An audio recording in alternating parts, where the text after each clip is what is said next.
Bonjour à tous. Guten Tag. Ça y est, la France affronte l'Allemagne, donc du coup, Benjamin, qu'est-ce qu'on va faire? Une recette autour de la viande, et pour ça on allait rencontrer Didier Massot, meilleur ouvrier de France Boucher 2004 à la Maison Clisson en plein cœur de Paris. On vous emmène, c'est parti.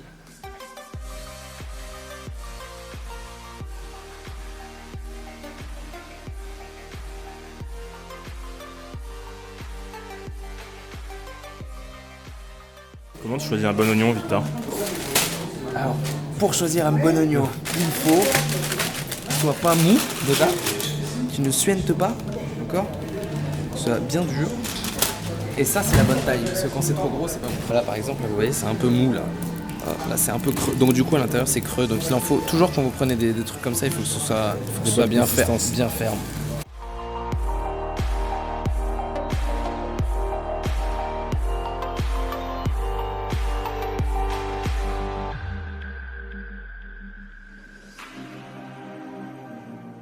Bon, recette allemande. Alors aujourd'hui, on va faire un Bamberger Bielsbiber.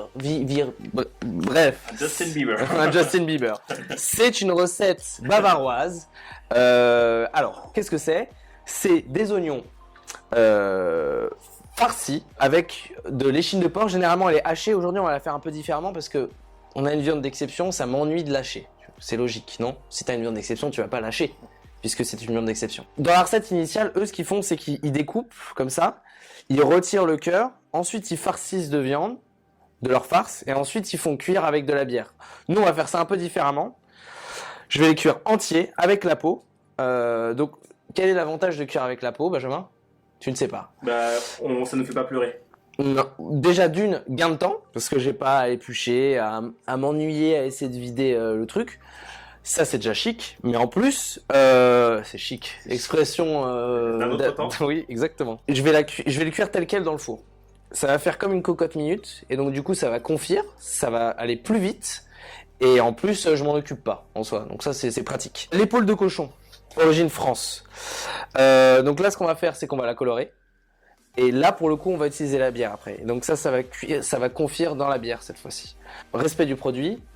Et quand on respecte le produit nous le rend bien. D'accord? Punchline. Donc là, moi, je vais commencer comme ça. Déjà, les oignons, tels quels, dans le four. Bam. Maintenant, deuxième chose, l'épaule. Hop. Il y a deux écoles. Il y en a qui disent il faut toujours assaisonner avant de cuire. Et ensuite, il y a une autre école qui dit il faut pas assaisonner. Et ensuite, on assaisonne après cuisson. Moi, je prône quand la pièce de viande est assez mince, type un steak par exemple, de pas assaisonner, de cuire et ensuite, une fois tranché, d'assaisonner par-dessus. Moi, je préfère. Là, vous voyez, c'est assez épais quand même. Hein. Donc, moi, je préfère quand même assaisonner maintenant, quitte à réassaisonner derrière. Mais comme le sel va pas forcément pénétrer directement dedans, il vaut mieux légèrement assaisonner au début et ensuite rectifier l'assaisonnement après. Donc voilà. Donc là, hop, un coup de sel. Toujours assaisonner dans une assiette, comme ça vous n'avez pas de perte de sel. Donc là, je la masse un peu, hop, tac, tac, pour faire pénétrer le sel, ok. Ce que j'aime bien faire sur le cochon, notamment pour la couenne, hop, c'est... Ouais. Et là, il faut y aller. Hein. Là, vous voyez, j'appuie fort. Hein. Vous commencez à froid sur la couenne. Pour que ça rentre du gras. Ah oui, Didier, il a utilisé l'os. Si vous avez la possibilité d'avoir des morceaux de viande avec l'os, prenez toujours avec l'os. C'est toujours meilleur, ça préserve les chairs et ça évite de sécher. C'est toujours mieux avec os. Hop. Donc là, vous avez vu, il n'y a pas de bruit. Hein. C'est départ à froid. Il y avait un restaurant 3 étoiles dans lequel je travaillais, où le cochon, au contraire, il cramait vraiment la peau plus que ça pour l'enlever après. Parce que ça, après ça diffuse des goûts dans le gras. Autre petite technique, quand vous voulez une coloration uniforme, n'hésitez pas à prendre un petit papier pour pas vous brûler et vous appuyer comme ça.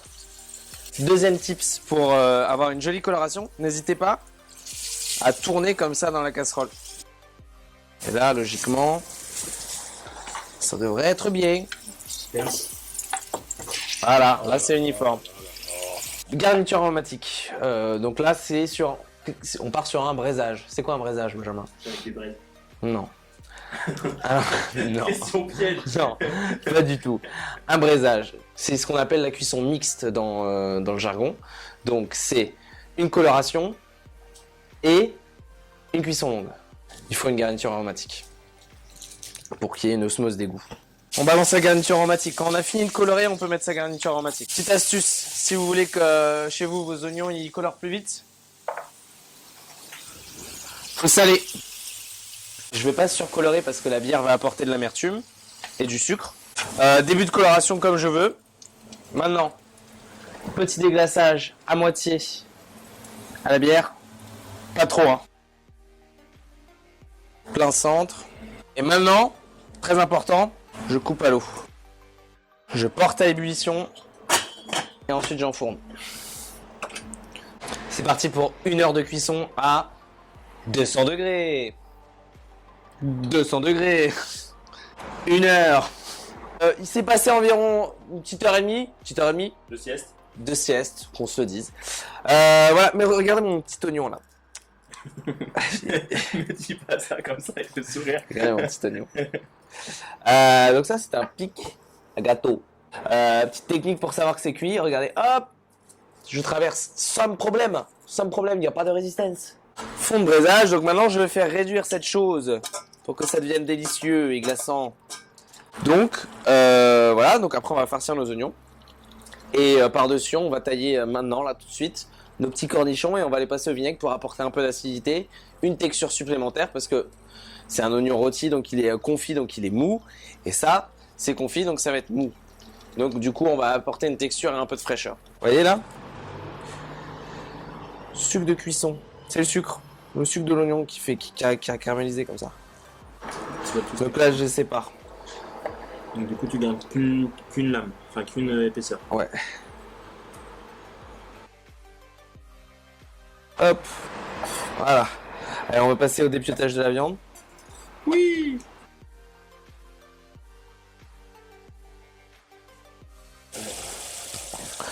Donc là, je veux qu'il reste du jus, mais voilà, là je suis à la bonne quantité. Donc maintenant je rajoute mon persil et mon oignon, mes zestes de citron.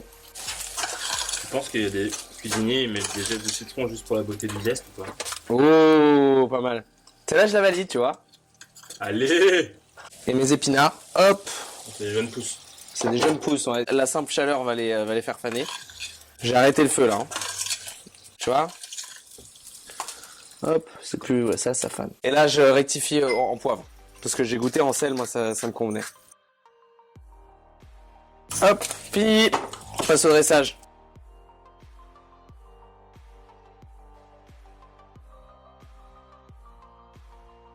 Alors décris un peu là ce que tu manges. En bouche, c'est comme tu disais, il y a toutes les textures. Donc il y a le croquant du concombre. Qui est très important. Après la viande et le reste, la garniture, c'est super fondant. Bon, merci encore Didier pour cette Merci viande encore, d'exception. Didier. Là, je me régale, moi, perso. Parce que Benjamin est un viandard. Moi je suis plus légumes, comme vous aurez pu le voir. Là c'est la première recette depuis le début où on fait de la viande. Et autant, Et je l'ai plus faite pour Benjamin que pour moi. En quelque autant sorte. le skier. On a pris un petit déjeuner, il était 18h. Là, il est 19h30, 20h. Bah, et pourquoi tu prends cette voix, mon garçon? On espère que cette recette vous a plu. Et on espère surtout que les Bleus vont continuer à nous régaler contre l'Allemagne. Peu importe les résultats, pour la finale. On a décidé de faire un petit clin d'œil à nos Frenchies. Donc continuez à nous suivre, partagez nos recettes et à très bientôt. Et allez, les Bleus. Bouh! Comment il claque, qu'est-ce que tu l'as fait?